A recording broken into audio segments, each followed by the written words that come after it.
good evening, good morning, good night, you lovelies. It is the one, the only Cappy D.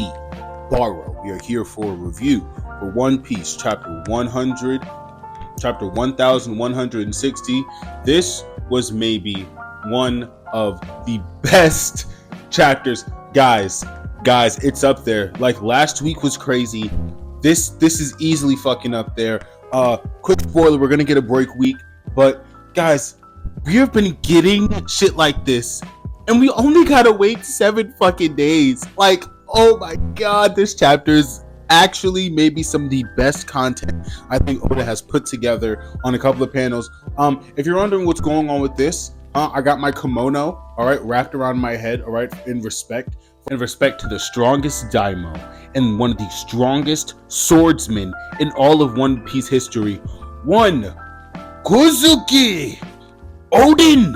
All right, we see that the beginning of this cover page has Yamato kind of almost finished up her pilgrimage. She gets to the hill before Odin and all his dead homies. We gotta be wrapping this shit up soon, y'all. Listen, I've been very entertained, all right, because I said it once and I'll say it again, all right? Yamato cover story means Yamato Yiddies, and I'm never gonna be mad at that, y'all. I ain't gonna be mad at no Yiddies, y'all. Come on now, all right?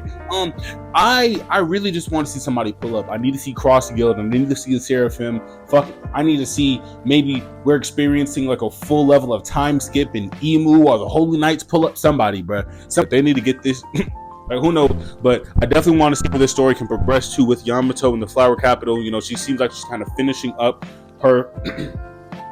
She seems like she's kind of finishing up her pilgrimage, which is awesome. What we see though, from the first couple of pages, is the celestial dragons. They are really going out of their way to just prove themselves to be some of the most despicable people in this fucking series, and understandably so, right? It's kind of their place, right?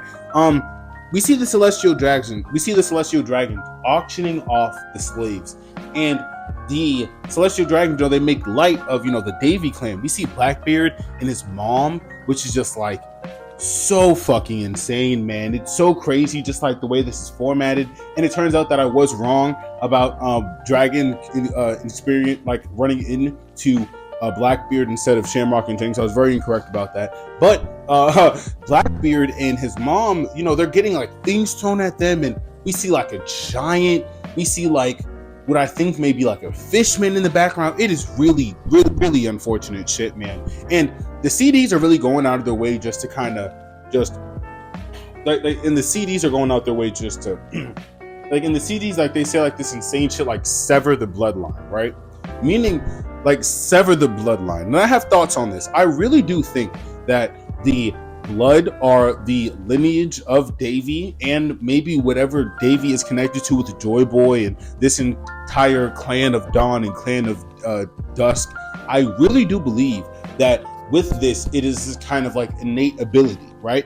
It's interesting because a lot of people will say off the top of their heads like, yo, like Blackbeard is only this strength because, you know, the narrative needs him to be that strength. And a lot of people kind of like rail against that. But I really do think that this is a perfect example of that being exactly what we're dealing with. I mean, it is a perfect scenario of everyone just knowing that Naruto is stronger than Sasuke. But Sasuke has to be on some par with Naruto for the story to even work. And this is the reasoning, right?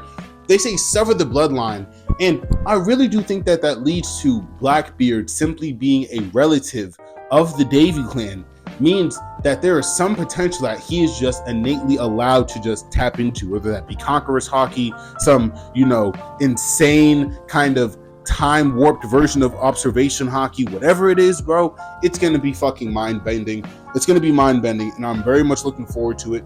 I don't have any theories working right now, any working theories, but I mean, it really could be a multitude of things, right? Like the simple possession of the devil fruits, right? Maybe that originated from Davy Jones, knowing that devil fruits come from the sea, and Davy Jones is the kind of god or pirate of the sea, right? The Flying Dutchman, right? I can imagine that may come into play as kind of Uranus, right? Uranus might be the Flying Dutchman, and who's to say that Davy Jones wasn't the first owner of the Flying Dutchman? You know what I mean? There's so many pieces to this, but what I really want to get to is Garling saying that he found the Davy family at God Valley by fate. Very interesting note here. We are describing, we are addressing Shanks, as the son of death. We are describing Shanks, as a child of destiny. Luke, Luffy. Also you can kind of consider him, like a child, kind of gifted by fate. The same moniker that you could also say was given to Law. All monikers of D, right? The same, like this attitude is also carried by Blackbeard and his subordinates, believing in the power of faith and just trusting the process of the universe, having an unwavering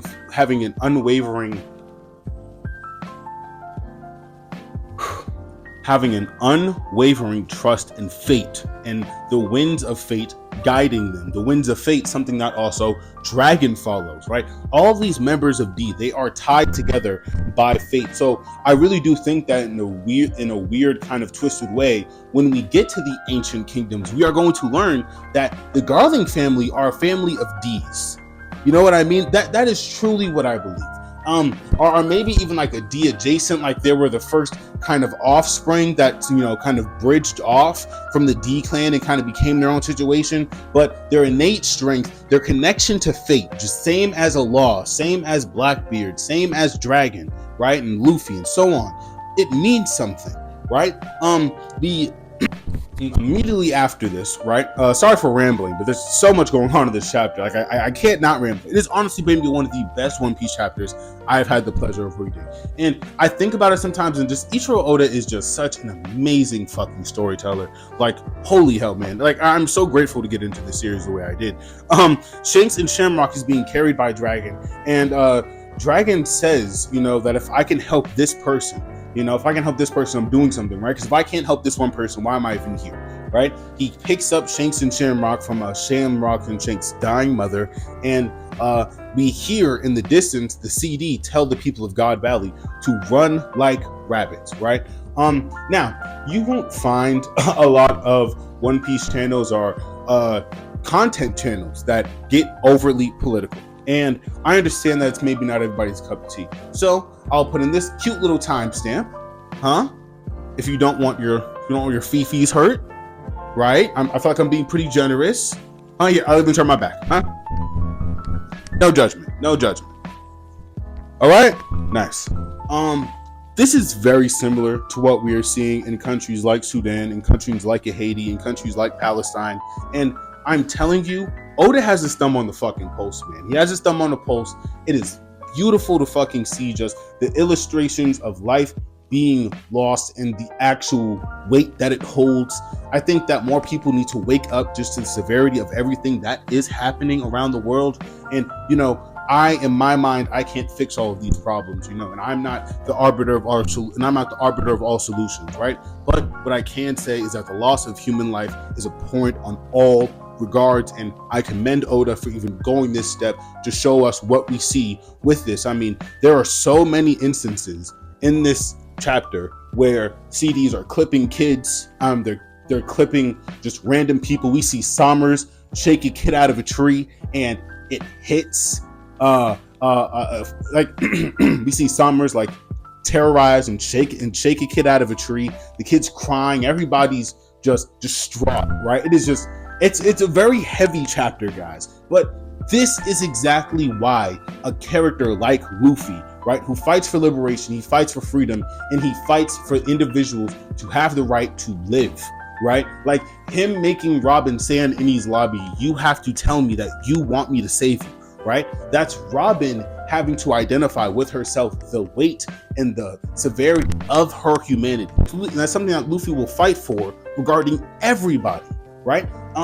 It is just amazing to see just Oda continue to hit the nail right on the fucking head when it comes just to oppressive natures and what it takes to rebel against the system. It is magnificent work. I couldn't be more fucking pleased with it. But I mean, that's the end of this little political section. If anybody got a little long-winded, like if anyone thinks that's a little long-winded, apologies. But I mean, Oda is just One Piece is political. You know what I mean? But we'll leave that there.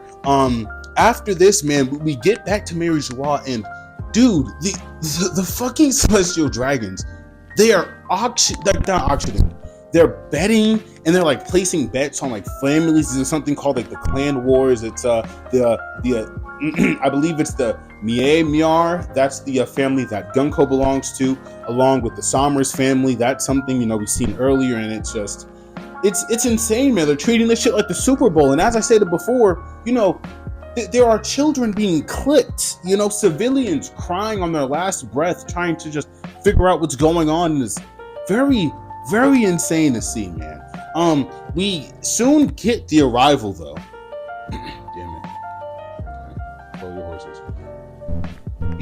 We get a very interesting mention, though.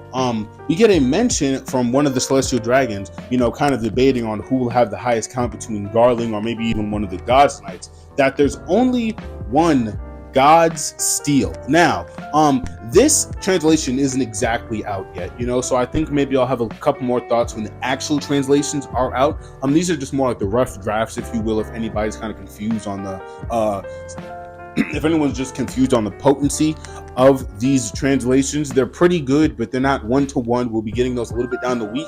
What I am trying to really solidify is, though, that there are levels to this this Holy Knight shit, and it's not sweet. It's not something to be played with. I'm really curious onto what the exact levels are. Maybe there's like kind of like a head honcho, like a Red Ranger. It's crazy because Garling is a blonde-haired man, right? Something that we all kind of get disappointed by. Terrible analogy. Maybe it's a great analogy. But I mean, after this, we see just images of the celestial dragons clipping people. We see Garling clipping people. I think we even see some of Garling's subordinates just taking people. It's nuts, man. It's nuts. It's really crazy. It's like really like stomach turning shit. Like they're like killing people with their backs turned. It's bad, man. It's bad. These Holy Knights, man, they're pretty bad dudes.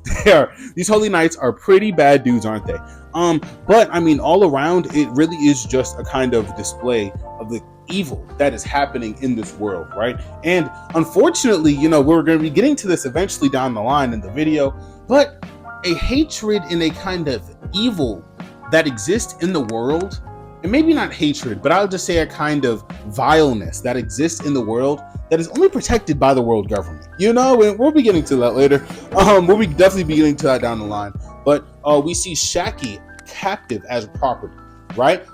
She's being kept kind of in a cage surrounded by guards and celestial dragons, and they're literally talking about her like property, like, oh, aren't you so lucky you're going to be going to Garling? They're talking about her like she has no bodily autonomy. Also, something that, if you don't want to hear the political rant, like if you don't want to hear the little political rant, right? Also, something that's very poignant and something that's very accurate to what is happening not only in the States, but multiple other countries are not only happening in the States, but in multiple other countries around the world, right? Are denying women, right, girls, right, and women access and proper autonomy to their bodies, right? And it's disgusting. It's evil, man. So much fucking credit for Oda for knocking that shit off the park and addressing it, because I mean, like, women aren't just things you can just ship off. You know what I mean? Like, they're human beings. They're human beings. And we're seeing Shaki treat like a slave. It's man. It's awful. It's awful, man.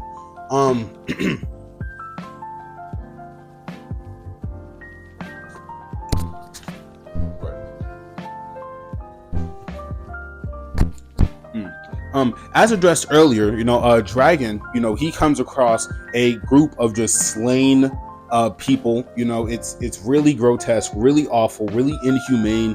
Like the world government is just up to insane amounts of evil, right? And for them to even have a Kizaru, right, somebody who claims to be of so many morals, like an Akainu on their side, it's just like, holy hell, man, holy hell. I have a really funny joke I want to save for later. Okay. A CD.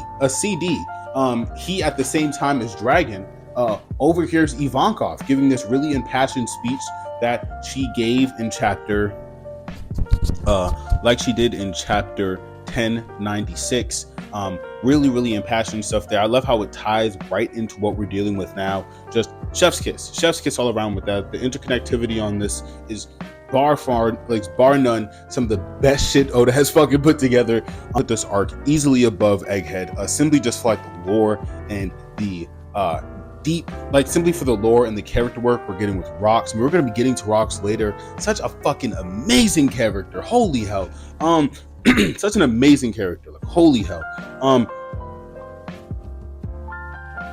Yes.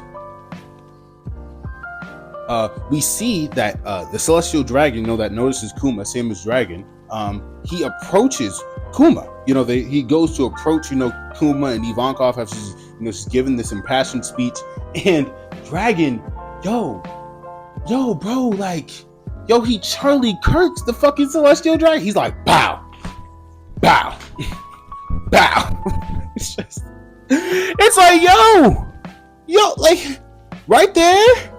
And I think in the distance we see that celestial dragon sees him. So the celestial dragon's like bloodlust too. So it's like, I think he's just gonna start clipping whatever he sees.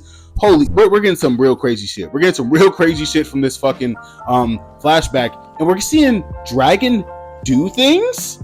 Dragon's doing shit. Oh my god. Our prayers have been answered. Our prayers have been answered. We see the Rox pirates arrive. The Rox pirates arrive, and it's everything we could have fucking asked for. They look so badass. Rox looks so fucking badass. He looks amazing, right? Beautiful double spread. We also get a really solid double spread from Roger and his pirates as well. Not that impressive though. It's not the same level of impressive. I'll say that right now. Rox pirates have easily a lot more aura than the Roger pirates. We get everybody's reasoning. Shiki says, Shiki the catfish, the catman, yes, Shiki the catfish fisherman, and Captain John, they say, oh, Shaggy's gonna love us once we save her, right? Just thirsty as hell. Whitebeard says that he's here to save a friend. Who the fuck is he talking about? I want to know who he's talking about, but says, if Shaggy falls in love with him, it would be the worst thing in the world. Stussy wasn't rocking with that. Stussy got pretty angry at that. Gloriosa is on her fucking knees, bro. Get up, Gloriosa. Okay? Get up. Grown ass woman, bro. She's over here thirsting hard. She says, if I give Shaggy to Roger, do you guys think Roger will finally love me? And you gotta be crazy. No, but it's really crazy to see all these reactions from the Rox pirates, and we get this really funny piece from Big Mom. She says, the world and the seas could flip over, and Shaggy would still choose none of you. You fucking dolts. Because Shaggy is engulfed with love sickness, so realistically, she's not going to be going after anybody except for Rayleigh, right? I just think it was pretty funny. It was pretty interesting. But after this, we see that some of the celestial dragons are freaking out, being that Rox just docked, and shortly after, Roger docked on God Valley. So the celestial dragons, they're running around in pandemonium. They're telling the Navy, hey, if anything bad happens to us, it's y'all ass. Like, y'all better have our back. You better have nothing bad happen to us. It just really goes to show the kind of mindset that celestial dragons are in. It's, we're gonna enact this horror and we're gonna do these horrific, terrible things. But we better not face any consequences, all right? Or we're gonna kill the Navy. I don't know. It's pretty funny. And we see in the background Dragon running with Shanks and Shamrock. Dragon saying, like, it's crazy that you guys aren't screaming during all these explosions and alarms and chaos and shit, right? And Roger's crew shows up, bro. Just like comparatively, they're not on the same level of Rox, bro. Like, it's just two different levels of drip, bro. Two different levels of drip, bro. Roger, he has like 3 conquerors. Rox has like 8. It's different, bro. It's just different. There's levels to this shit. We get a real Garland. He looks over at this kind of just calamity going on with the pirates and the disarray that the celestial dragons are in right now. And he kind of gives this face of like, oh, I guess the tournament's over. I guess we all go home. And the celestial dragon's like, bro, do something, bro. Like, help us. And we get this really amazing fucking double spread, man. Oda with the art for this arc has just been fucking killing it, bro. We get this double spread of the Holy Knights, and their epithet are the Knights of God. This kind of goes back into our comment we said when Garland referred to Emu as the Great One about a chapter or two ago. The identity of Emu and this ancient figure of this ancient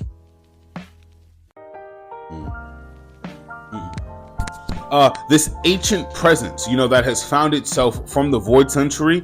It deems itself a god, kind of like Enel. So realistically, the power levels is going to be something insane to watch out for. I'll be keeping our eyes so reasonably those power levels are going to probably be something insane. The only other gods that we've gotten mention of are the earth god, the rain god, the wind god, and the sun god, from Skypiea. So I really do wonder what the fuck we're going to be getting with this whole Knights of God, Emu, God connection thing. I'm here for it, bro. I'm here for it. We get for the final part of this chapter, right?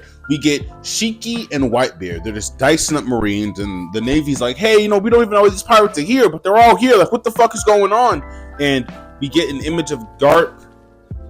We get an image of Garp and his ship with Bogard on his left. And the final part of this chapter is the reinforcements have arrived. This is to imply, I guess, that Garp is going to sit here and start soloing shit. Listen, I have a big issue with Garp. The drums of oppression, okay, are ringing throughout this fucking battlefield right now. And here's Garp, right? He doesn't go here, he says, we need to free these slaves. We need to liberate the people of God Valley. He goes, where are the pirates? And how can I protect the celestial dragons who are enacting a fucking genocide? A genocide! Oh boy. Oh, Garp, brother. Oh, how the mighty have fallen. How the mighty have fallen, bro. It's a running joke that Garp uses the drums of oppression because he is the biggest war dog for the fucking world government. I mean, he goes here and we have to believe that he protects Emu, he protects the celestial dragons, unless we see him pull a dragon and he just hooks off on the celestial dragon while they're not looking. Garp is essentially going to be what? This lapdog for the fucking world government? I mean, we already see where that leads with fucking Ace. I mean, there is no actual heroism in the fucking Navy. It's all just fucking for show. It's all for show. I don't even know. I don't know. Personally, I feel like Garp, he definitely could have become a pirate and rivaled the strength of a Roger or a Rox just on the seas. But man, it's like your will, in my opinion, like this is not the will of a conqueror to work at the behest of people who are so evil and people who enact so much wrongdoing in this world. I don't know. I really love this chapter. I just fucking hate Garp. I really dislike Garp, but I had an amazing fucking time. I had an amazing time reading this chapter. I think this chapter is a little bit better than the chapter we got last time. I think the chapter is a little bit better than 1159, only for the action that we're getting and the depth of the story. Like, we're hitting some really we're hitting some very sensitive topics. We're getting bucket loads of we're hitting some very sensitive topics. We're getting buckets of lore. I mean, ELBAPH is in a great place right now. Eventually, we are going to have to return to the world of the primordial realm to face off against Emu and the rest of the Holy Knight. So we are honestly, we're cooking with gas. We're cooking with gas. Sooner or later, we should be getting to a Shamrock and Luffy conclusion. That's going to be fucking heat. I also really want to see what Gabon can pull out of his bag of tricks and maybe spread to the younger generation in a Sanji or Zoro. There's a lot of moving pieces to this, y'all. A lot of moving pieces to this. I'm not going to lie.